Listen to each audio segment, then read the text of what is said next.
Continuamos en Notimundo a la Carta. Una opción para mantenerse informado. Con Gisela Bayona. Esta mañana, la Asociación Nacional de Trabajadores de Empresas de Energía y Petróleo organizó un plantón para la defensa de los campos petroleros. ¿Qué es lo que está sucediendo con los sectores estratégicos en el país? La entrevista a la carta, en diálogo directo con los protagonistas de los hechos. Nos acompaña a esta hora David Almeida, él es secretario general de la Asociación Nacional de Trabajadores de las Empresas de Energía y Petróleo. ¿Cómo está? Muy buenas tardes, gracias por acompañarnos. Muchas gracias por la invitación. El comunicado de la organización que usted representa dice: únete al plantón en defensa de los campos petroleros Sacha, Amistad y el OCP, no a la privatización de lo que le pertenece al pueblo. Cuéntame, ¿qué es lo que está sucediendo con los campos petroleros y de qué manera se los quiere privatizar? Bueno, en realidad el plantón de hoy tuvo dos objetivos. Este por un lado y el otro fue un plantón en solidaridad también por la persecución que me están haciendo en razón de defender estos campos.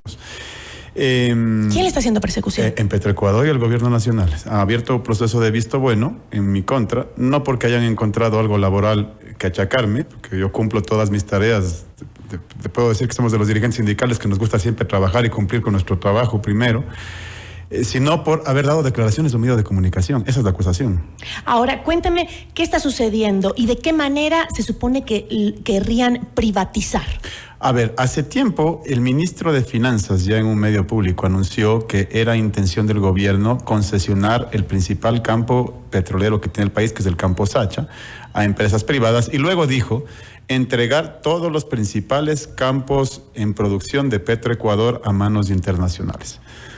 Nosotros hemos entregado documentos con datos al Ministerio de Energía, porque nosotros no llegamos únicamente a un plantón a decir no. Entregamos documentos con estudios técnicos que demuestran que no existe forma en que una privatización, concesión o lo que quieran llamar en el campo Sacha le beneficie al país, porque Sacha en particular es un campo que tiene un costo de producción por barril bajísimo, de $7 por barril en promedio en manos del Estado. Y solo ese campo, que es el de mayor producción del país, produce casi 80,000 barriles de petróleo por día, solo Sacha, entrega en renta petrolera $1,700 millones al año al Estado ecuatoriano. Okay. Es decir, no existe forma en que bajo un proceso de privatización como el que ya hubo en Auca, por ejemplo, que es un campo similar. Pero ¿cuál es la alerta de la privatización de los servicios? La alerta es que el gobierno primero ha anunciado ya que lo va a entregar a manos internacionales este campo. La alerta es que cuando sucedió esto en Auca, pasó de $7 el barril, el costo para el Estado, a $30 el barril, porque lo que hacen es no precisamente incrementar la renta, sino redistribuirla con el privado. Y la alerta es porque además nosotros habíamos denunciado, y es parte del proceso por el que se me investiga, habíamos denunciado de que se estaría negociando a espaldas de la gente este campo. Ahora fíjese que incluso en la acusación que me hacen, ellos terminan avalizando que esto era verdad, porque dicen, el señor habla de una supuesta concesión del campo Sacha y por tanto ha revelado información confidencial, dicen. Entonces, si era supuesta la concesión... ¿Pero se están concesionando los pozos petroleros? Lo que terminan diciendo con esto, sí, que están trabajando en esa concesión. Porque si me dicen que yo hablo de una supuesta concesión y luego me dicen que he revelado información confidencial, quiere decir que lo estaban haciendo. Ellos mismos lo están admitiendo en este momento. Entonces, finalmente lo que ocurre acá es que no le están transparentando a la gente la información. No le están diciendo a la gente qué es lo que está sucediendo con el campo. No le están diciendo a la gente qué es lo que pretenden hacer y sobre todo, cuál es el balance económico final que va a tener esto para el Estado. Porque, ojo, Gisela, nosotros no nos oponemos a la participación del sector privado en, por ejemplo, donde hay que hacer inversiones de riesgo, ¿sí? En donde el riesgo se puede compartir con el sector privado. Pero en casos como Sacha, donde la inversión ya la hizo todo el Estado, donde no existe ya riesgo geológico, donde ya todo es pura ganancia, entregarle a un privado es entregarle la renta al privado y no precisamente compartir ningún riesgo porque no existe. Pero eso no está planteado todavía.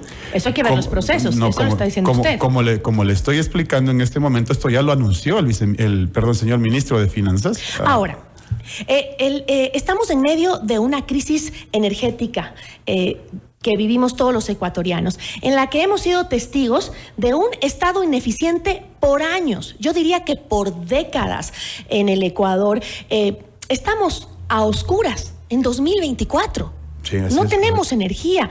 ¿No es esto muestra de que el Estado ha sido absolutamente inoperante para mantener los servicios necesarios para la ciudadanía? No, nosotros más bien vemos que es muestra de que hay un autosabotaje de parte de las administraciones del Estado para permitir esto. Y le voy a poner un ejemplo clarísimo también con el Campo Amistad. El Campo Amistad requiere de una inversión de cerca de 40 millones de dólares para incrementar en 20 millones de pies cúbicos por día la producción de gas que alimenta Termogas Machala. Eso significaría por lo menos 40 megavatios adicionales de inversión. El gobierno ecuatoriano ha decidido el día de hoy que va a licitar este campo, es decir, no hacer esa inversión diciendo no tengo plata. Dice, no voy a hacer esta inversión y voy a licitar, licitación que tomará cerca de 18 meses a 2 años. Cuando esta inversión de 40 millones podía significar incrementar la producción en apenas 6 meses y esos 40 megavatios entregarlos en apenas 6 meses. Paralelamente a esto, el mismo gobierno anuncia condonar las planillas eléctricas durante 3 meses antes de las elecciones, que tiene un costo de 40 millones de dólares. Es decir, hay una contradicción acá en la política. Por un lado, tienen 40 millones de dólares para una medida electoral, pero no tienen 40 millones de dólares para hacer una inversión en un campo que le entregará 40 megavatios adicionales al parque térmico que buena falta nos hace en este momento. Ahora, con los grandes casos de corrupción en Petroecuador, ¿no es momento ya de ampliar el debate sobre la necesidad de que la empresa privada pueda intervenir en los sectores energéticos también? Gisela, y sobre todo con los años de malas gestiones, pésimas gestiones que nos han llevado hoy a lo que estamos viviendo? Ojo, que las gestiones en Petroecuador son de los propios gobiernos como el de hoy, que propone, que tiene los administradores y que son los que finalmente administran el Estado. Y los casos de corrupción han involucrado a dos partes, por decirlo así. Una han sido los administradores de libre remoción que ponen los gobiernos de turno, no generalmente la gente de carrera. Y segundo, empresas privadas beneficiarias de esa corrupción. Porque la corrupción no es solamente el que recibe la coima, sino el que recibe el contrato. Y el que recibe el contrato finalmente es la empresa privada que se vincula a estas tareas. Nosotros hemos denunciado, por ejemplo, el más grande atraco que tiene el país en materia petrolera en este momento es precisamente la concesión del campo Auca. Sí, un campo que, como le decía, producía a $7 el barril, hoy tenemos que pagar $30 el barril. Y no incrementó su producción sino de 71,000 barriles a 74,000 barriles en 8 años. Es decir, finalmente lo que terminaron haciendo con esta medida de privatización fue entregar nada más la renta a la empresa privada y no incrementar el ingreso para el Estado, que es lo que debería interesarnos como Estado, como Ecuador finalmente. Ahora, David, usted ha dicho algo importante aquí que cabe destacar. Usted ha dicho que los funcionarios que ponen los gobiernos son normalmente por cuota política y no son técnicos como deberían ser en los sectores estratégicos. Por esa misma razón, le vuelvo a preguntar, ¿no cabe en este momento, luego que eso que usted acaba de mencionar, lo hemos visto por años en la gestión de los sectores estratégicos del país, que repito, nos han llevado hasta el día de hoy, lo que hoy vivimos, que es que no tenemos luz, mientras que nuestros vecinos tienen la misma crisis de sequía y sí la tienen? ¿No es mejor que entre la empresa privada a participar, a trabajar en esos sectores, a administrar esos sectores, pero con la supervisión del Estado, ya que el Estado no ha sido capaz por años de administrar bien? A ver, la empresa privada, como le dije antes, debería entrar en donde hay inversiones de riesgo. ¿Sí? Es decir, el Estado debería analizar su cartera de inversiones y decir, estas inversiones de riesgo son las que debo compartir con el sector privado, porque evidentemente hay... ¿Cuáles son esas inversiones de riesgo? ¿Y cuáles son las no inversiones de riesgo? En materia petrolera, por ejemplo, campos que no han sido desarrollados todavía, que tienen que hacerse exploración, que tiene que hacerse sísmica, que tiene que hacerse todo lo que necesita uno para ir reduciendo la incertidumbre geológica que se llama, ¿ok? Donde no hay inversiones de riesgo, donde ya hemos nosotros invertido como Estado y todo está produciendo y se sabe, por ejemplo, Sacha, que produce 80,000 barriles de petróleo por día y que tiene un costo bajísimo de producción.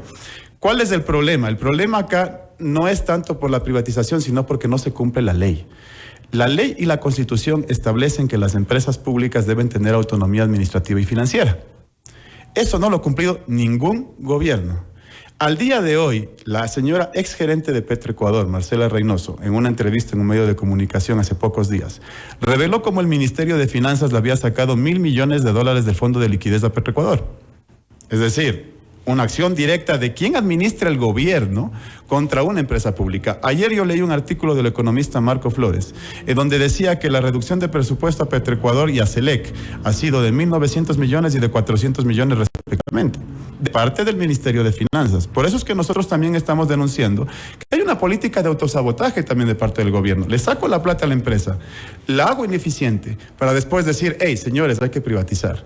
Cuando lo lógico sería garantizar que, como cualquier empresa, funcione en autonomía administrativa y financiera y que al Estado se le entreguen las utilidades. Eso ocurre en cualquier empresa pública y privada respetable, en donde se entrega utilidades a los accionistas, pero se permite que maneje los dineros para su propia operación.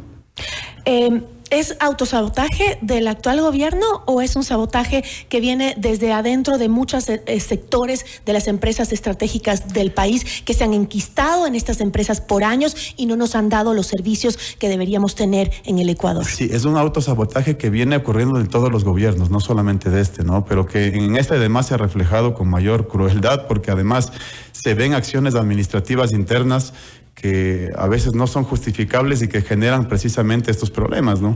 Y lo más grave es que ahora inclusive cuando nosotros salimos a denunciar esto, y lo hago en un medio de comunicación ejerciendo mi derecho a la libertad de expresión como lo estoy haciendo hoy, se me persigue por eso y se me abre un proceso de visto bueno. Entonces ahora no solo tenemos un autosabotaje, sino un proceso de persecución política contra quienes nos atrevemos a denunciar lo que pasa precisamente en las empresas más importantes del país.